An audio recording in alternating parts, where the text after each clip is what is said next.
What's going on, guys? We just finished the Cooking Channel series, and we need to get into another series to start building some sets because really that's what we're doing here, we're building sets.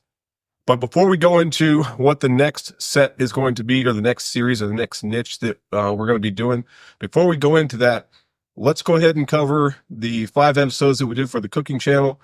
Let's critique a couple of them, point out some things that we could have done a little bit better, and some tricks that we can take into our next series. So let's go ahead and switch over to the main screen here, the screen grab. In the first one, I think we did a good job getting everyone excited about the new series that we were doing, the Cooking Channel series. I thought that went well. The introduction went well. We got some gear in, and we didn't spend too much time. I actually spent, as far as opening those, I spent probably about 20 minutes actually opening that stuff, but I think I did a pretty good job of cutting out to keep the interest and the flow going. We hopped into basically a little bit of a backstory and setting up the kitchen. And then we moved over to a vlog style hangout over there at good old Walmart. That's a capture that I did, of course, walking from the car to the Walmart. That's my son holding the camera, and he is on our submission script channel, which may start to get kicked back up here in just a second. We haven't posted in a while, but we may get that one going again. Over to Lowe's and then into the cooking. So the thing about whenever I actually started cooking was like most of the time, I don't use scripts. I don't do scripts. I like winging it, even if it takes me 100 takes. I just run it. Just like right now, we're just running it. But one of the things that I had a problem with this one on was that because I had no script, I repeated myself right here at this transition, right there at the 3-minute and 30-second mark. So I wish I would have actually written a script out for that. And sometimes I wish I do write a script. Wish I would write a script, but nah, I just wing it. So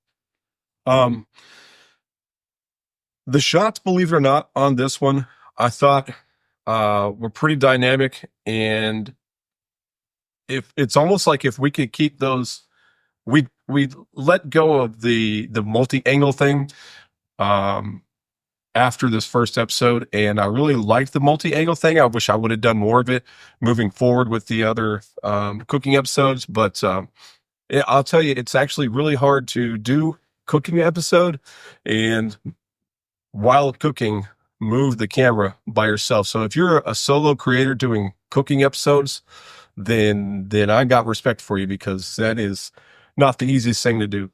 Now, on this episode, of course, we didn't have any kind of lighting or gear. All we were using was just a tripod and an iPhone 16. I thought that the iPhone 16 would give us a little bit more better picture than the S23. It's actually pretty close, to be honest, between the S23 and iPhone 16. And the amount of time it took me, because believe it or not, it was my work phone for the iPhone 16, the amount of time getting through my work security measures and the VPN to get it onto my Mac was like an hour of trying to do that. So that's basically, this is the only episode that we did the iPhone 16 on. After that, I just found a way to do the S23 and discovered that the S23 actually had a decent picture in itself. So I should have started with that in the beginning. I like the laid back style on this first episode.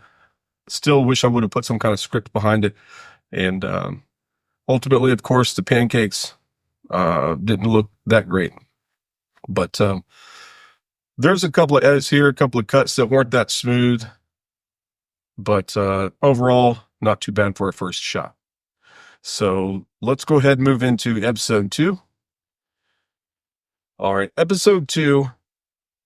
I would say the good parts about episode 2, before I get into that, let me just say that the one thing that gets me every time I watch episode 2 is that at the very beginning of the intro of episode 2, I always say that we didn't do that good on episode 1. And every time I hear it, I think to myself, why would you say that? Why would you say that you didn't do good on episode 1? So I stopped doing that after episode 2.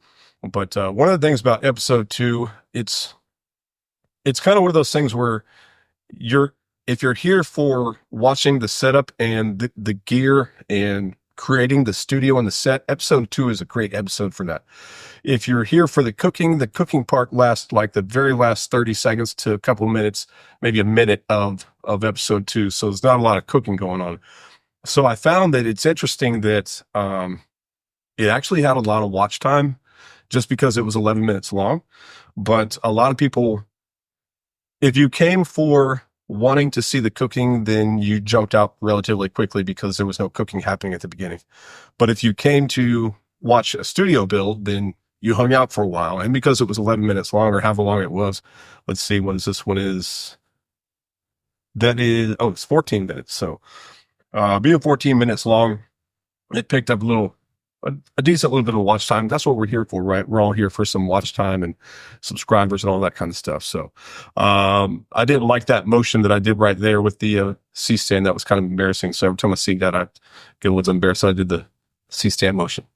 But yeah, we got the 100D set up, and that actually, between the C-stand and the 100D, that took me an extra, like I'd say maybe 15 to 20 minutes of talking. Well, I don't know that long, maybe like 10 minutes of talking that I actually ended up cutting out, just because in post I realized that I was just talking for 15 minutes about a C-stand. So a lot of that got cut out, thank God. Moving on, setting up the gear. Oh, hey, there you go.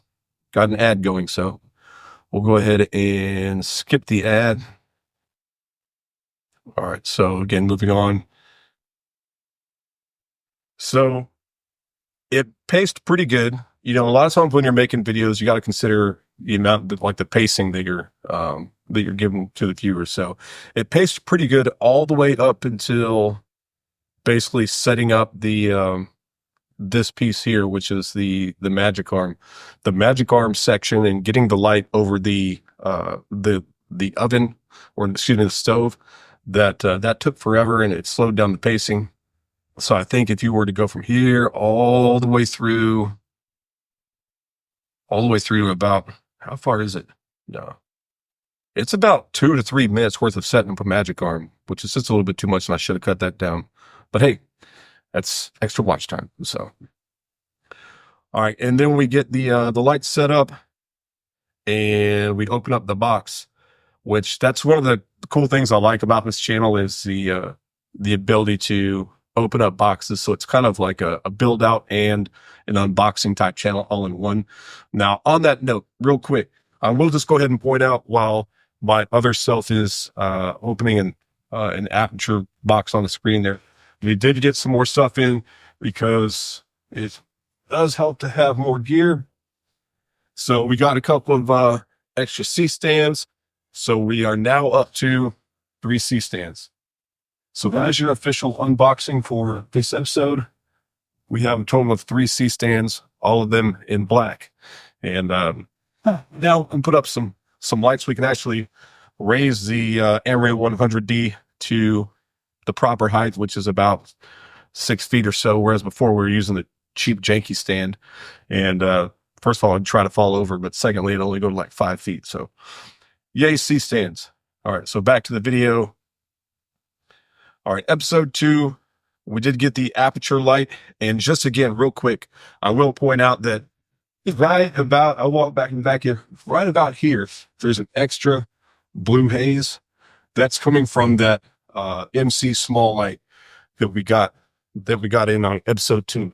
So right about, looking at camera at the monitor, right about there, that extra glow is the MC light from aperture.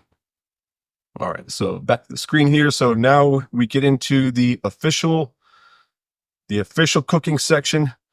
A little bit highly exposed, like the exposure was just a little bit off, but you got to keep in mind that we were on an iPhone, the S23, and to dial in the color in post, I didn't nail it. So, but that's all right.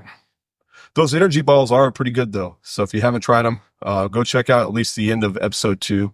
The energy balls are pretty good. Go check them out. As far as the cooking goes, I think the cooking setup went pretty decent. Blazed through it pretty quick because it was a simple recipe. Now, one thing I wanted to point out here was right here, this shot here, where I'm actually mixing the ingredients, that was done beforehand or after the fact. It wasn't actually done while cooking. That was something I did afterwards and then edited in post. Simply because my light that was, or excuse me, my camera that was hanging above wasn't recording properly, so I had to take the other camera and get a post shot on it. All right, and then there's the MG balls. All right, let's go ahead and move on to episode 3. All right, episode 3. Oh my goodness, is that blown out or what? That's some extreme exposure. So again, this is one of the things that we learn while we're going. This is small creator studio. This is not the amazing Mr. Beast creator studio. This is stuff that you and I are going to be learning as we go. We know the basics. I know the basics. Stuff like color grading and just getting the picture right. This is stuff that we're going to develop over time. But yeah, the exposure on this first shot is kind of wide open. We've got the blue light in the back, which ended up going away at some point. Let's go ahead and hit the play on that one. This is building a set for the sausage and cabbage recipe. This one too, unfortunately, because I don't do scripts, unfortunately on this one, I said the word window like 3 times back to back. And every time I hear it, I kick myself in the shin for it. This is the first time we got some real serious B-roll action going on. The B-roll was with the G7 at the time, because we hadn't got the GH6, which if you haven't seen the episode where I talk about the cameras, I do admit in the camera episode that for the last 15 episodes I've been talking that I've had a GH6, I've had a G7, so I was wrong. But we got one now. We got a G7 and GH6 now. Cost about $1,000 to get that GH6. All right, got a new fancy plate there. And what are we cooking today? Sausage and cabbage. So yeah, a lot of B-roll. I did the stabilize function on this from, I believe that one was CapCut. Maybe it was CapCut, or maybe it was Final Cut Pro. With the whole CapCut situation at the beginning of the year, I lost CapCut. So I had to download Final Cut Pro. It cost me about $300, but it is what it is. But learning Final Cut Pro, in my opinion, FCP or Final Cut Pro does not have, in my opinion, as many features as CapCut does. So, and plus it's a learning curve. So, a lot of good shots here. The quality of the kitchen and the appearance of the kitchen looks a lot better, in my opinion. There's a horrible shot of the sausage. Because we were using the S23, the picture quality. Let me just pause on that guy right there. Yeah.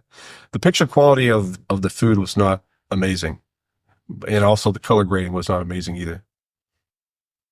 Now, in this section where I start cooking, I lost connection to my microphone. So you'll see here in just a second when I start stirring and talking.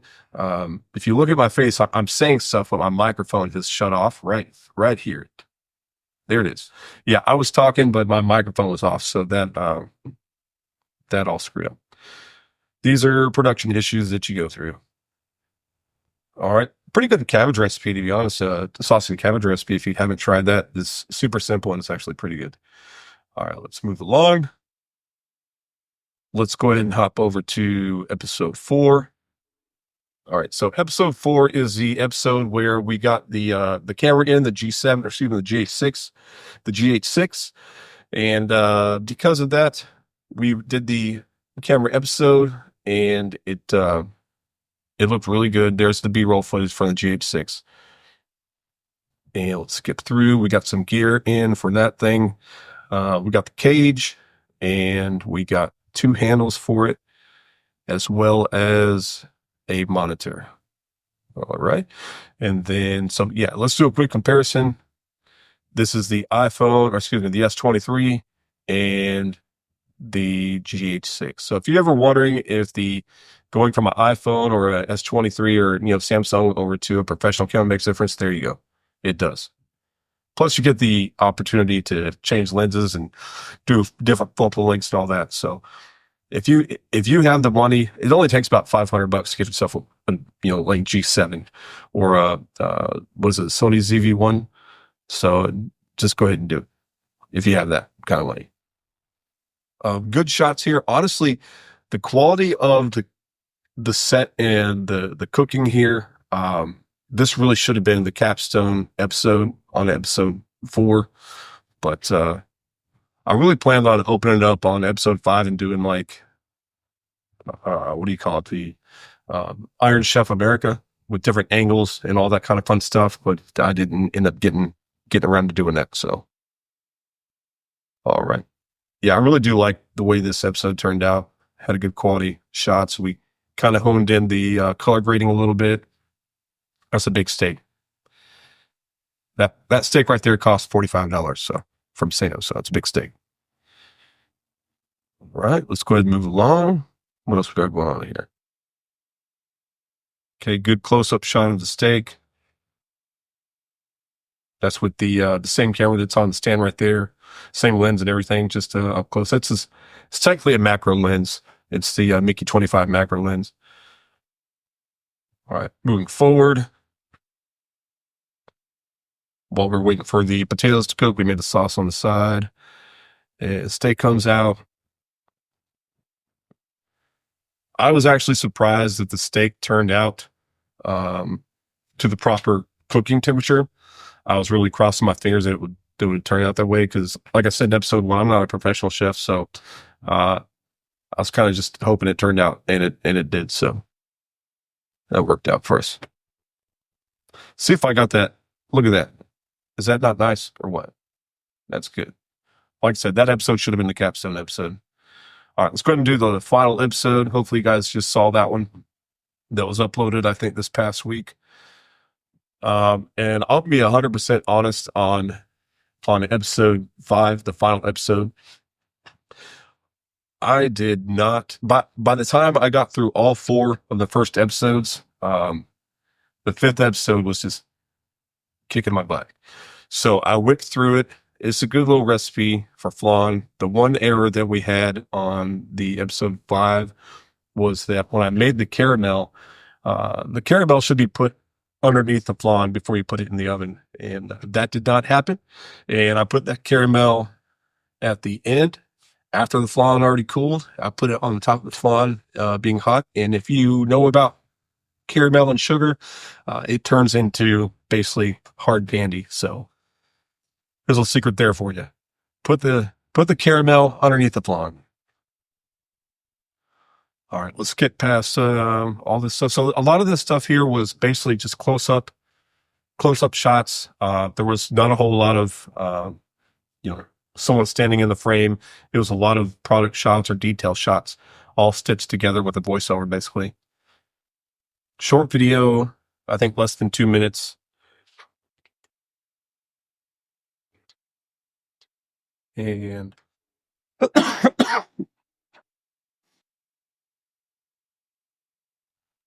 pretty nice transition here for the caramel. That was one of the things I picked up on the Final Cut Pro. Nice transition. Yeah, and then this scene right here, it's already hard caramel candy. That thing is hard as a brick on top. So there's a secret on that. So we got done with the cooking series, and we did some pretty good stuff. I thought episode 4 went pretty well. We're going to go into another cooking niche. We're going to go into another niche. And I think we decided that it's going to be the fitness niche. And that's because basically I ate too much food while I was cooking. So we're going to do the fitness niche. We're going to do some jogging and some running and some building a set for, having a fitness studio. And so my son, just as another quick note, my son is doing UFC and MMA. He does have the channel Submission Script. And he said he wants to get back into it, and which really works out with the timing. We're going to do probably some running and outdoor vlog type shots with him doing some running, find some good scenery here in the local area. So that will be some good content to put up. So on the next episode, we're going to start working on that fitness channel. So don't forget to check that out in about a week or so. Until then, Take it easy, stay creative, keep doing your thing, and we'll see you guys next time.